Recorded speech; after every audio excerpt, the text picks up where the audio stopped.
Back here on CBS Sports HQ, here's a look at the first four slate. On Tuesday, St. Francis ranked as the 68th team in the field, taking on Alabama State for the right to face #1 overall seed Auburn.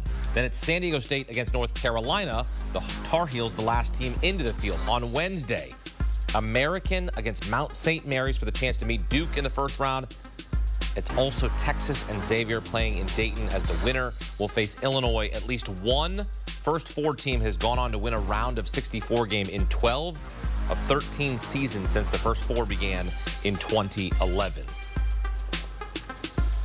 All right, back here in studio, Hakeem Dermish alongside Matt Norlander, Tim Doyle, Joe Musso. As we start with the matchup that some people are having thoughts and doubts about why they're even into the bracket is North Carolina. So North Carolina against San Diego State.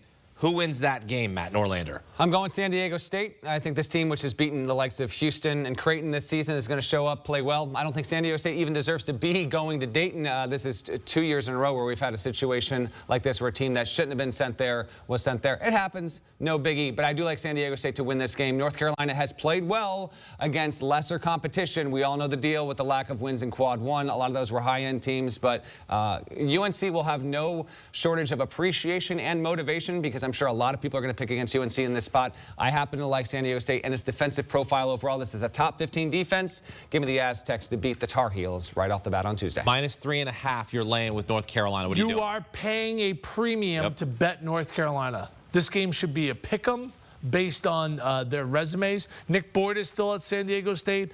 They got some long, athletic young guys there. They defend. North Carolina, you play 13 Quad 1 games, you win 1.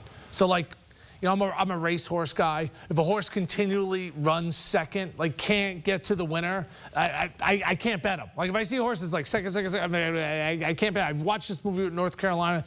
Honestly, they should not be in the dance. That's a different story for a different day. I think this game should be a pick 'em. I'll take the Aztecs. All right, getting to our next one here. This is sort of the one for the program. If you win St. Francis, Alabama State, you go on to get the top overall seed in the entire tournament. You still want it, no less. We're looking at 3.5 there as well. Alabama State, their first winning season in a decade. Plenty to celebrate here. One last celebration, let's say. Who do you favor in that one, Matt? Well, I have at CBSSports.com, and on your CBS Sports app, I have ranked every single team in the field, and these are teams 67 and 68. I will take the team I have at 67. That is Alabama State. Tony Madlock has done a wonderful job turning that program around in just year 3. He's done a good job, but I did recently see St. Francis in person. They won the NEC Championship. Wrote a big story about their coach, Rob Krimmel, who went there in 1996 as a player, graduated in 2000, immediately transitioned to the coaching staff, has not left since. It's an incredible story. They're going to have so much fun in anticipation. And although this is 16 versus 16, this is important to note. The school that wins this tournament game gets an NCAA tournament unit, so it's actually hundreds of thousands of dollars coming to them down the road. And it does actually mean something, and that's the benefit to the 16s playing on Tuesday and Wednesday. Here, I'm going to take St. Francis here plus the points because they won 2 conference tournament games on the road. They did. Not easy to do. And I love that format because they played in a very hostile environment at Central Connecticut, and they held the home team to 43 points. St. Francis has a freshman that I believe is going to be out of there. Sorry about that. Juan Cranford Jr. is 6'3". He's like 215 pounds. He's left-handed. I think he's outstanding. He plays more like a junior or a senior. I think he's like a high-level talent. I think this is a game that's going to go right down to the wire. Alabama State, their metrics, like they played a lot of Power Fives. They played them relatively competitive. But I'll take the points here. I think this is a game that the points could be the difference. All right, the other 16 against 16.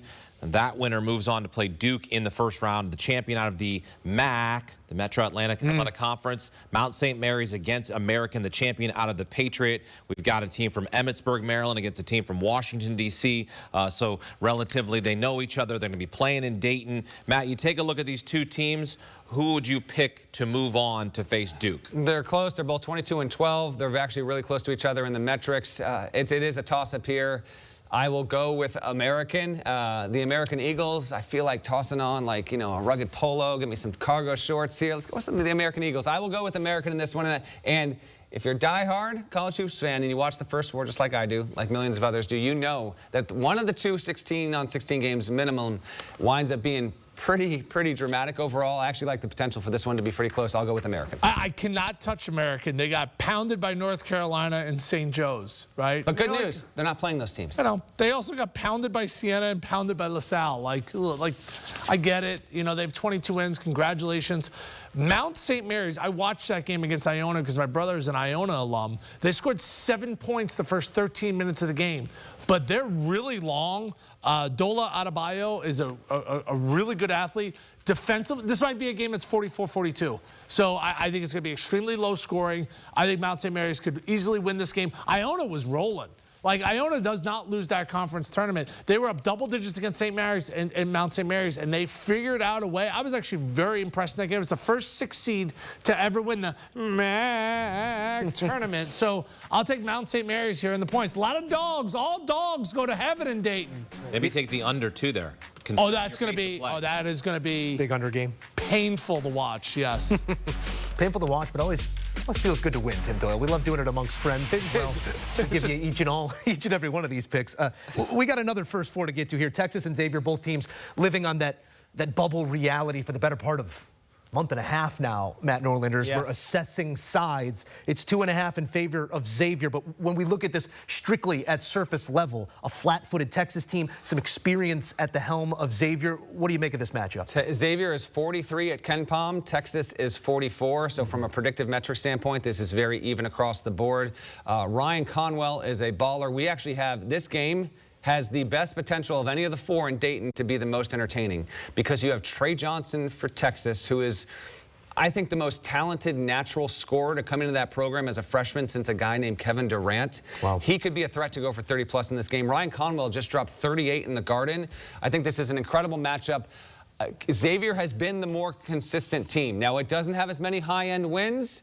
You've got Sean Miller going against Rodney Terry. Rodney Terry, by the way, very much on the hot seat, sources indicating to me that barring a deep tournament run, Texas is anticipating a coaching change there as well. So there's a lot of drama and backdrop to all of this stuff. I will go with Xavier to get the job done. I think this game has fantastic potential to be awesome. 48 is the key number.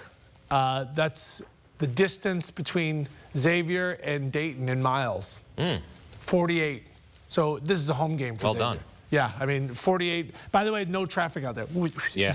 I mean, see, you're doing that. That's like 26 quick flight. When you live in Ohio, you can get to places quick in Ohio. Totally. Xavier's one of those teams like North Carolina, only one quad 1 win, but they've given so many quad 1 teams so many good games. You got to wonder where Texas' head is at, right? If there's going to be a coaching change, they've had so many ups and downs. Like, do they have that ability to flip that switch? I think this is just too easy here. Give me Xavier lay the points. How's it go, Tim Doyle? We get those shots up early. If they fall, you keep on shooting. We're going to the South next. A couple fall here for Tim Doyle. We're going to pick each and every game. South region is the object of our affection next, including an Auburn team that's looking to take this thing back up a notch. Struggling, but will they make their way out of the region? We'll dive into those first matchups in the South next.